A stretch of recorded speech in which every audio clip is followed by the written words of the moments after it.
तर माझ्या प्रवासाविषयी थोडंसं सांगायचं. आता ही माझी 10वी पोस्ट आहे. याआधी मी रेल्वे असो, इंडियन आर्मी असो, महाराष्ट्र पोलीस टॅक्स इन्स्पेक्टर, त्यानंतर एक्साईज इन्स्पेक्टर, त्यानंतर सब रजिस्ट्रार, अशा बऱ्याच पोस्टनंतर मला माझं यशाचं शिखर जे म्हणजे DYSP जे मला हवं होतं ते मला मिळालं.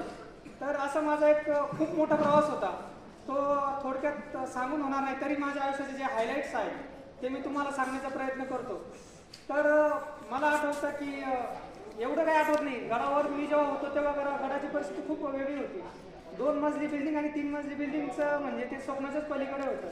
जर कधी जास्त पाऊस आला तर आमच्या घरात पाणी घुसायचं, आमच्याच काय सर्वांच्याच घरात पाणी घुसायचं. मला आठवतं एक जसं पाटलांनी सांगितलं, आमचं जे घर होतं तर त्या घराची परिस्थिती इतकी भयावह होती. जेव्हा जास्त पाऊस व्हायचा घराच्या मागच्या दरवाजातून पाणी आतमध्ये घुसायचं आणि ती जी माझी देवस्वरूप आई रात्रभर ती पाणी, घरात येणारं पाणी भांड्याने उचलून बाहेर टाकायची.